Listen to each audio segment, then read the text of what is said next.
In a world that runs on electricity and technology, we often forget how much power lies in simplicity.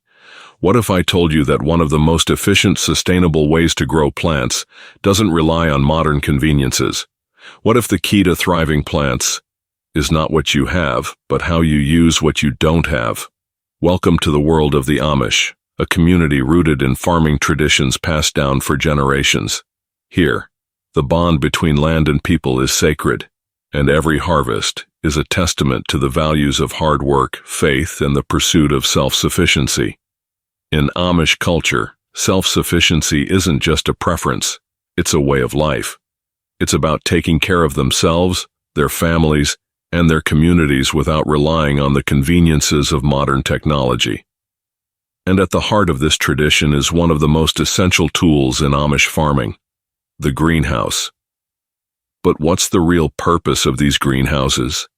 How are they able to grow abundant crops without the reliance on electricity or modern machinery? Today, we're diving deep into the Amish approach to greenhouse farming, a system so effective that it's been preserved for centuries. It's not just about growing plants, it's about preserving a way of life. Stick with me, because by the end of this video, you'll have a whole new perspective on what it truly means to live in harmony with the land. And trust me, this story will inspire you in ways you never expected. To truly understand how the Amish grow plants without electricity, we need to step back in time and explore their farming roots. Amish farming methods date back centuries, rooted in practices that prioritize simplicity, sustainability, and deep respect for the land. These traditional farming methods were passed down from generation to generation, relying on tools and techniques that had withstood the test of time. In the early days, Amish farmers relied on horse-drawn plows, hand tools, and natural fertilizers like compost and manure. Their fields were cultivated by the sweat of their brows, and the rhythm of life was dictated by the seasons, not the clock. But there was always one core belief: to maintain a connection to the land and to God's creation, one had to work with the land, not against it. Yet, as times changed and farming conditions became more unpredictable, the Amish adapted without abandoning their values. And so, the greenhouse was born out of necessity, a way to extend the growing season and provide food even in the coldest months of winter, without relying on modern technologies. The first Amish greenhouses were simple structures, built with wood frames and glass or plastic coverings to trap heat from the sun. These humble beginnings marked the evolution of their approach to farming. Over the years, these greenhouses evolved in design and function. The structures grew sturdier, with more sophisticated ventilation systems that relied on the natural ebb and flow of air. What remained constant was the Amish commitment to using only the resources available to them. No electric fans, no automated temperature control, just pure ingenuity and reliance on nature's rhythm. In a world of fast-paced technology, it's remarkable how the Amish found a way to embrace the future while staying rooted in the past. But how exactly do these greenhouses work? And how have the Amish perfected the art of growing without electricity? It's not just about technology or the lack of it. It's about a philosophy of living that's deeply connected to nature. We're about to uncover the key innovations that make their greenhouses so effective and how you can apply some of these timeless principles to your own gardening efforts. Trust me, you won't want to miss this. As the Amish moved forward with their greenhouse designs, they sought a balance, one that would protect their crops, embrace the power of the sun, and remain in harmony with the earth.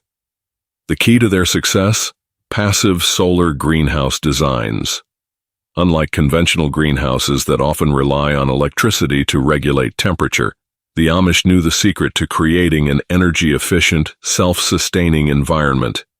They built their greenhouses to work with nature, not against it. Passive solar design is all about harnessing the sun's natural energy.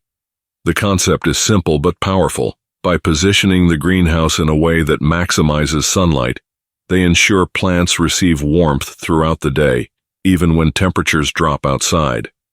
The key to this design lies in the orientation of the greenhouse, facing the sun to absorb as much heat as possible during the day.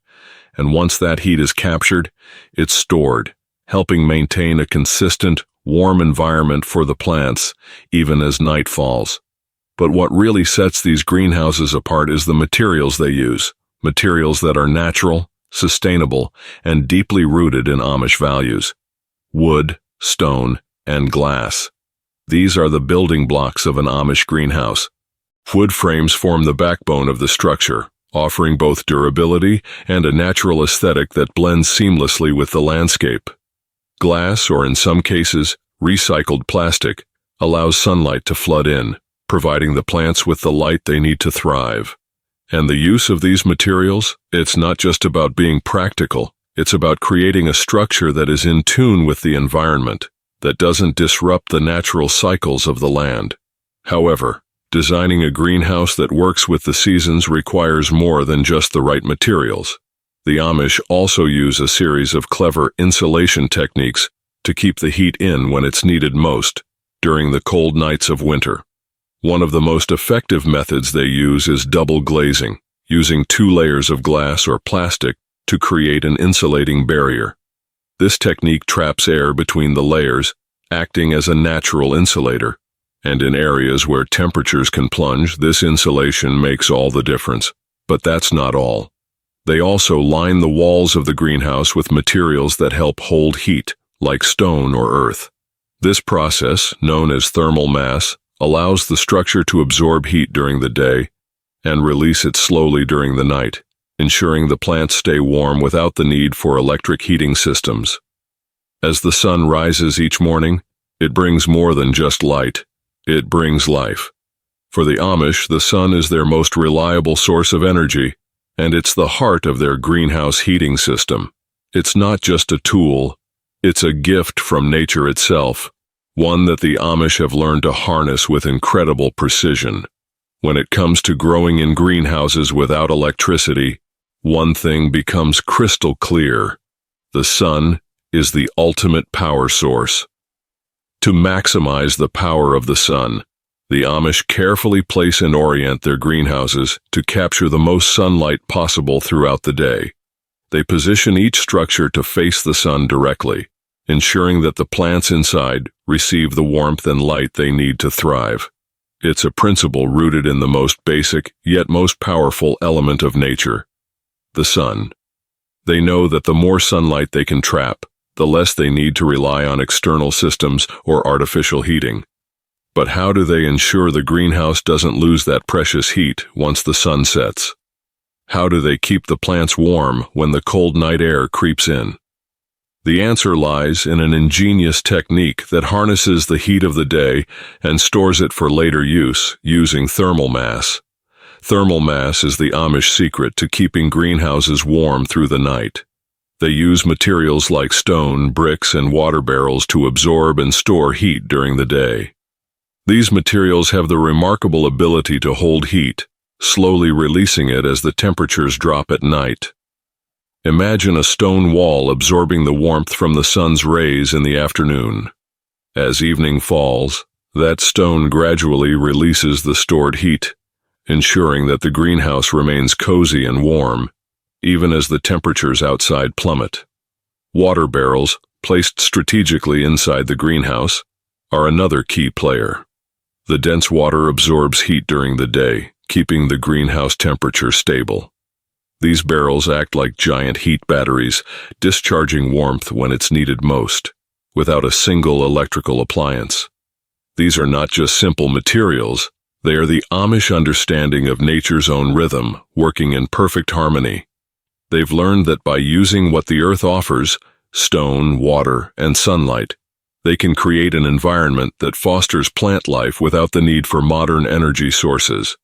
And it doesn't stop there. The Amish are masters of subtlety, designing their greenhouses with a deep respect for the elements, controlling temperature, humidity, and even air circulation, all without a plug or a button.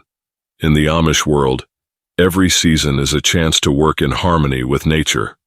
But when the cold winds of early spring still bite, how do they manage to get plants in the ground long before the first frost melts away? The answer lies in an ingenious tool: the cold frame. Cold frames are simple yet brilliant structures that provide early-season warmth for plants, allowing the Amish to plant before the last frost of the season. These frames are essentially small, unheated greenhouses, low, transparent boxes built close to the ground, typically covered with glass or plastic to trap the sun's heat. The cold frame works by absorbing heat from the sun during the day and using its enclosed space to keep plants protected from the harsh elements. The plants inside benefit from a warmer microclimate, extending the growing season and giving them a head start. But the Amish don't stop there. In colder months, they also rely on an old technique that's both simple and effective: the hotbed. A hotbed uses the power of compost to generate heat naturally. By placing a thick layer of compost beneath the soil, the decomposing organic matter produces warmth that rises, providing an extra boost of heat to the plants. This natural heat allows the Amish to grow delicate crops, like seedlings and tender greens, during the colder months, all without electricity or modern heating systems. It's a perfect example of the Amish ability to work with the land, using organic matter that would otherwise go to waste and turning it into a powerful tool for growth. No electricity, no machinery, just the power of nature, the earth, and a little bit of patience. But while they have mastered heating their greenhouses without power, there's still one crucial aspect left to manage: ventilation. After all, without the proper airflow, even the most innovative greenhouse design can become too hot, too humid, or even suffocating for the plants inside. In a world where fans, air conditioning, and automated systems are the norm, how do the Amish keep their greenhouses properly ventilated? The answer is simple, but incredibly effective: manual venting techniques. Instead of relying on electricity to regulate airflow, the Amish use adjustable windows and vents, both at the top and bottom of their greenhouses, to create natural airflow. Hot air rises, so by opening the upper vents, the heat escapes. Cooler air is drawn in through the lower vents, keeping the plants cool and healthy without the need for electric fans or automated systems. But the ingenuity doesn't stop there. In some greenhouses, the Amish use a system of thermal vents, powered not by electricity, but by wax or liquid expansion. Here's how it works. These thermal vents are equipped with a substance, like wax or liquid, that expands or contracts with temperature changes. When the temperature inside the greenhouse rises, the wax or liquid expands, triggering the vent to open and release excess heat. As the temperature cools, the material contracts, closing the vent and trapping warmth inside.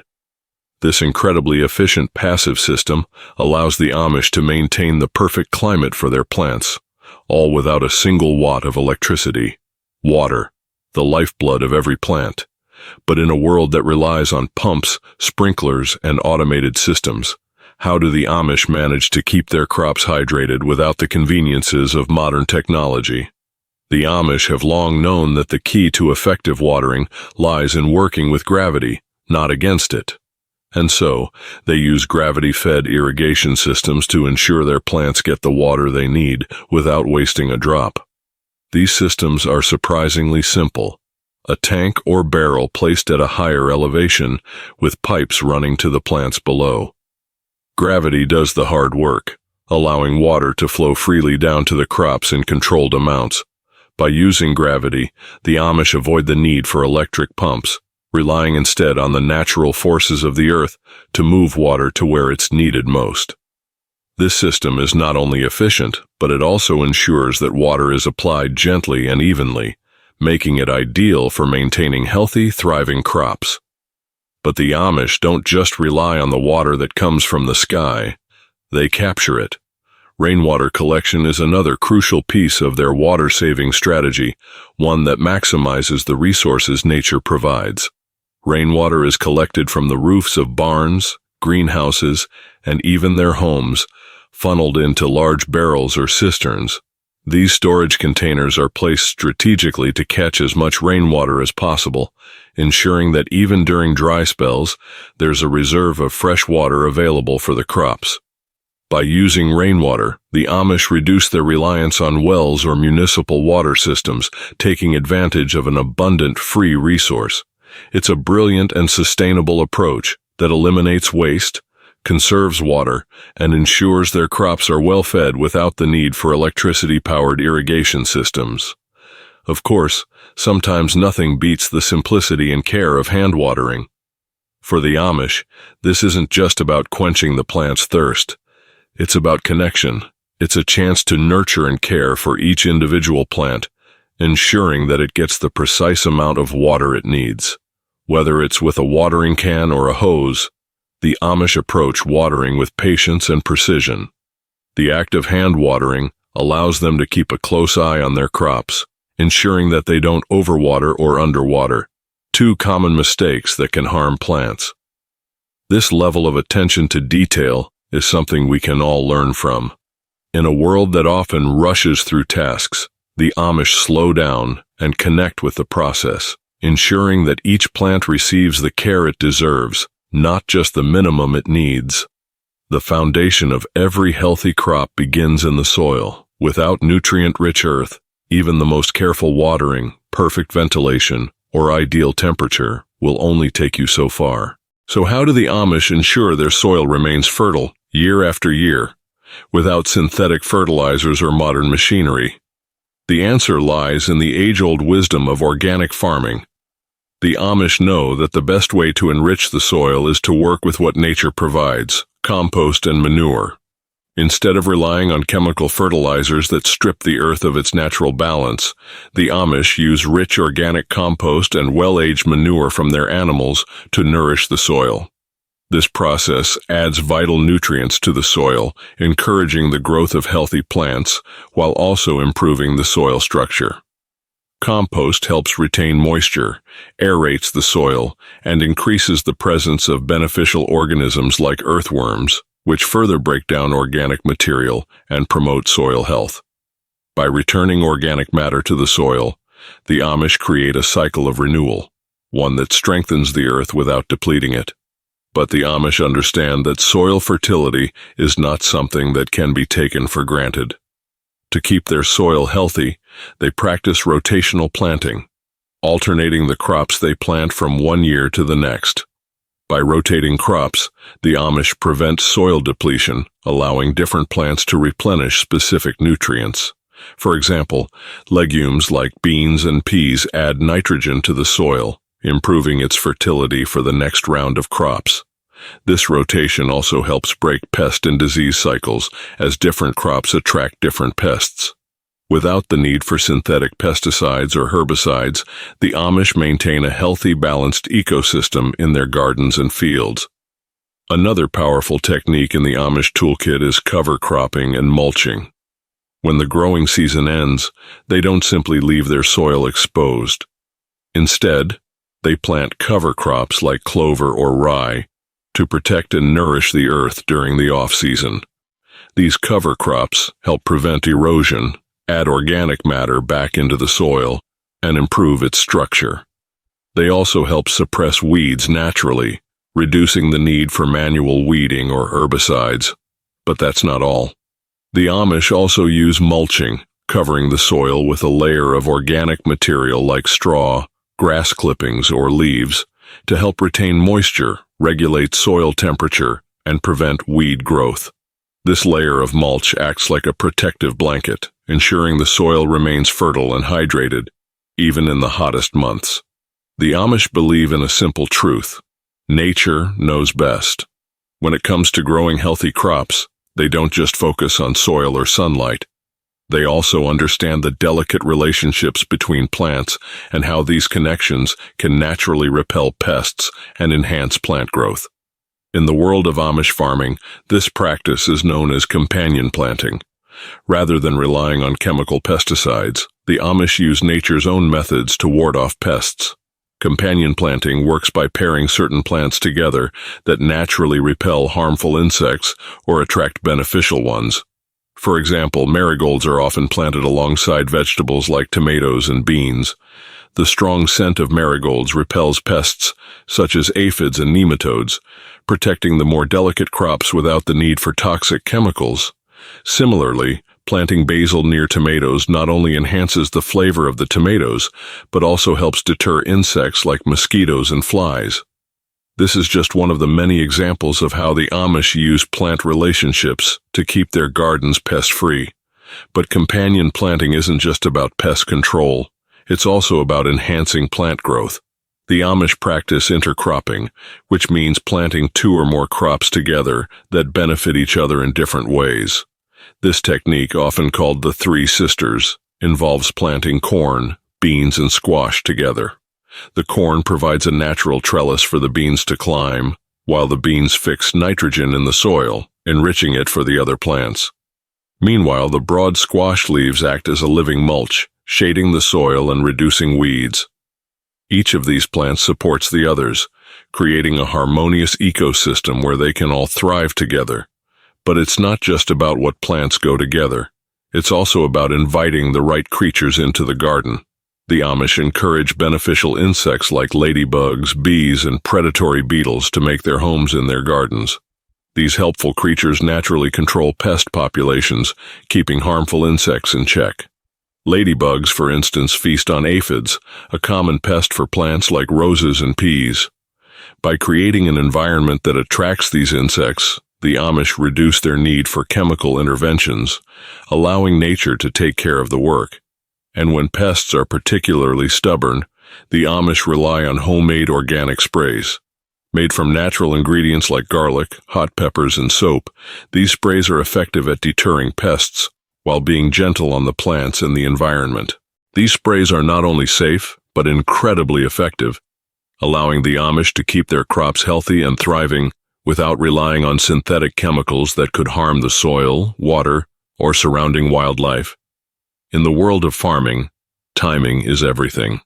The Amish have long understood that to thrive, they must extend the growing season as much as possible, especially in climates where the growing window is short.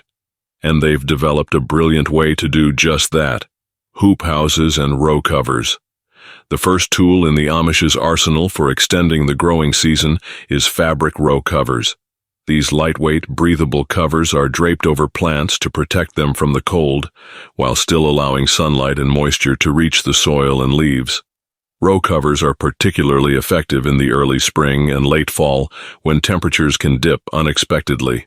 They act as a protective shield, maintaining a warmer microclimate for plants underneath, which can mean the difference between a failed crop and a thriving one. The covers are designed to trap heat from the sun during the day and retain it overnight, ensuring that delicate plants aren't exposed to the damaging frost that can wipe out an entire harvest. But it's not just about warmth.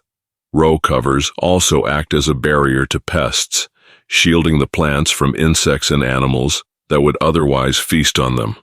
Row covers help keep unwanted visitors at bay, whether it's insects like aphids or larger creatures like rabbits, who are drawn to tender young plants. By creating a physical barrier between the plants and potential threats, the Amish protect their crops without the need for harmful chemicals or traps. While row covers work wonders for individual plants, when it comes to large-scale protection and extending the growing season on a grander scale, the Amish turn to hoop houses.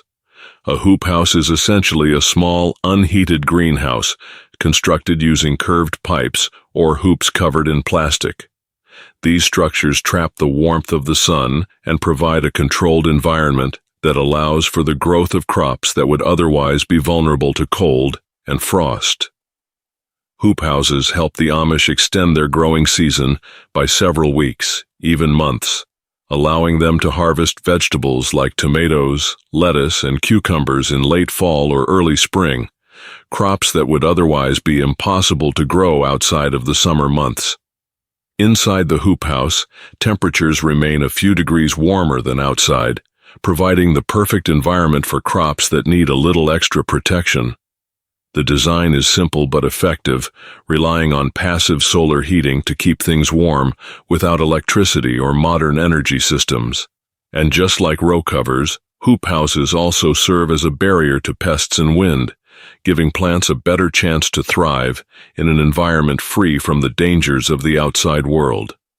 Hoop houses and row covers are incredible tools that the Amish use to protect and extend their growing season. But there's one final element that makes their farming system truly extraordinary. It's a secret that ties everything together, from the soil to the crops to the way they manage their entire farm ecosystem. What is this secret, and how does it enable the Amish to maintain their independence and thrive in ways we can all learn from? Stay tuned to uncover the final piece of the puzzle. Thank you for joining us on this journey into the world of Amish farming. If you've been inspired to start growing your own food more sustainably, or if you've learned something new about living in harmony with the earth, be sure to hit that like button, subscribe, and share this video with others who might be interested in these timeless farming methods. Until next time, remember, true growth begins with understanding and respecting the land beneath our feet.